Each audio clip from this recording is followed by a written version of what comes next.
Halo guys, kami dari mahasiswa Universitas Pelita Bangsa, Prodi Manajemen, Fakultas Ekonomi dan Bisnis.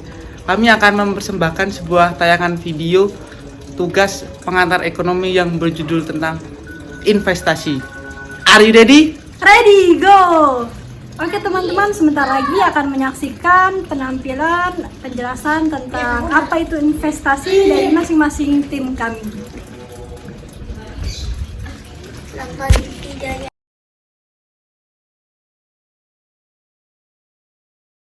Perkenalkan, nama saya Rita Siamiati. Saya di sini akan menjelaskan mengenai materi investasi. Investasi adalah salah satu cara untuk mengembangkan uang atau harta dalam jangka waktu tertentu untuk memperoleh keuntungan di masa depan. Begitupun tindakan atau proses mengalokasikan sejumlah sumber daya seperti uang, waktu, dan usaha ke dalam suatu aset ataupun proyek dengan harapan mendapatkan keuntungan di masa depan.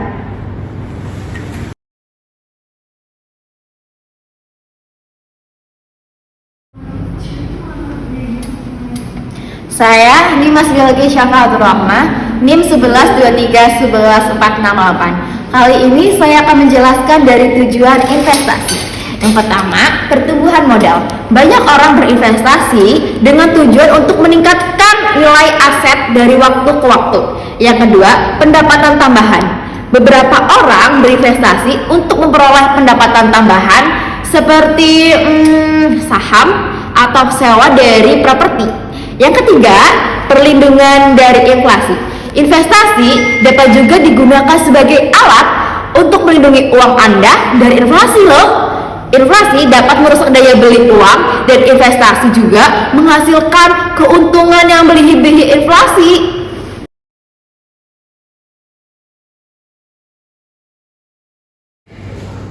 Perkenalkan, nama saya Daniel Bastian dengan NIM 1123-11417. Di sebelah saya ada. Dengan saya, Erika Sridewi Aprilianti dengan NIM 1123-11423. Di sini saya berdua ingin menjelaskan apa yang dijelaskan tadi dengan teman-teman saya mengenai investasi dapat terkait dengan triwulan 1, 2, 3, dan 4 dalam periode kalender tahun yang berlangsung. Yang akan dibahas oleh saya di sini adalah tentang investasi triwulan 3. Pengertian triwulan 3 atau bisa disebut Q3 adalah istilah yang digunakan dalam konteks pelaporan keuangan dan analisis bisnis.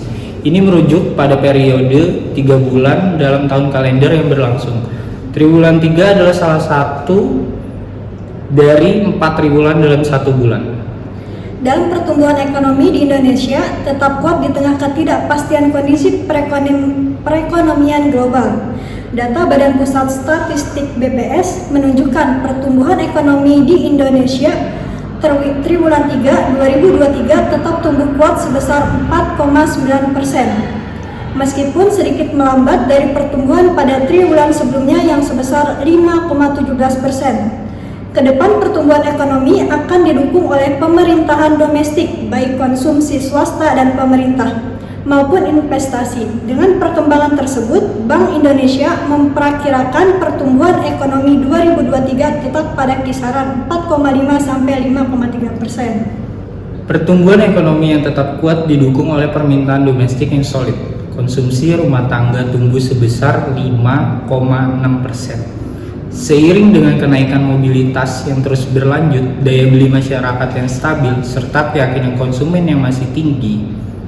Sementara itu, konsumsi pemerintah tumbuh negatif 3,76%, disebabkan terutama oleh belanja pegawai mengalami pergeseran sehubungan penyaluran gaji ke 13 ke triwulan 2. Pertumbuhan investasi secara keseluruhan meningkat menjadi 5,77%. Seiring dengan berlanjutnya pembangunan infrastruktur pemerintah di berbagai wilayah Indonesia, termasuk proyek pembangunan infrastruktur di Ibu Kota Nusantara atau IKN di Kalimantan Timur.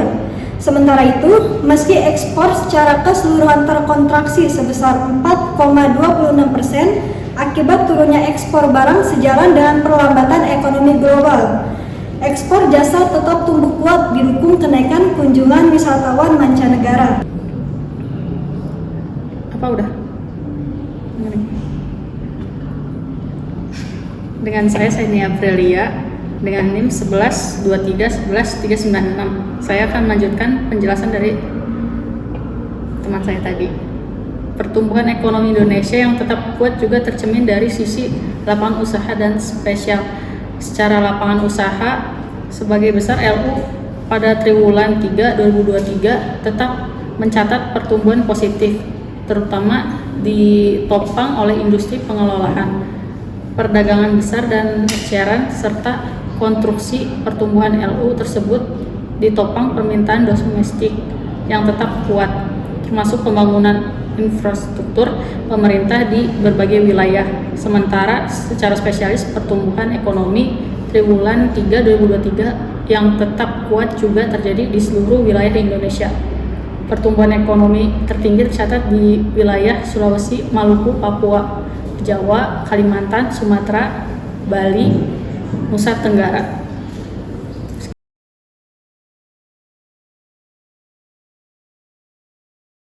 Baik, perkenalkan nama saya Deborah Telianti dengan NIM 112311458 dengan rekan saya. Dan saya Ele Bedina Baban dengan NIM 112311433. Di sini kami akan memberitakan berita terkini triwulan 3.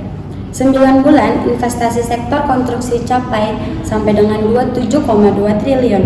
Dilihat dari kompas.com, realisasi investasi sektor konstruksi di Indonesia terbilang masih cukup positif sepanjang 9 bulan tahun 2023. Hal ini berdasarkan data Kementerian Investasi atau Badan Koordinasi Penanaman Modal atau biasa disebut dengan BPKM tentang perkembangan realisasi investasi triwulan 3 2023 dan Januari-September 2023.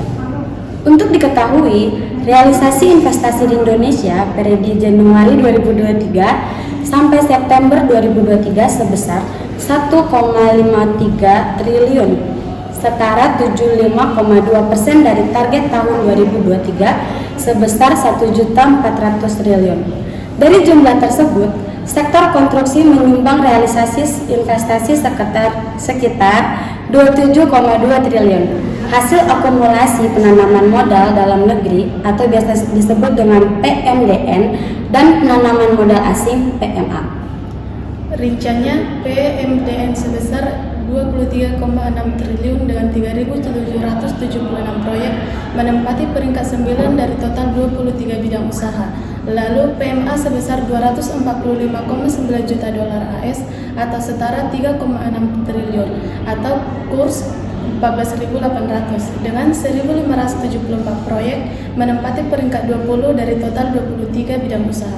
Sementara khusus pada triwulan 3 2023, sektor konstruksi berkontribusi sekitar 12,6 triliun dari total realisasi investasi di Indonesia mencapai sebesar 374,4 triliun. Rinciannya PMDN sebesar 10,9 triliun dengan 29.576 proyek menempati peringkat 8 dari total 23 bidang usaha. Kemudian PMA sebesar 120,8 juta dolar AS atau setara 1,7 triliun atau kurs 14.800 dengan 1.180 proyek menempati peringkat 17 dari total 23 bidang usaha.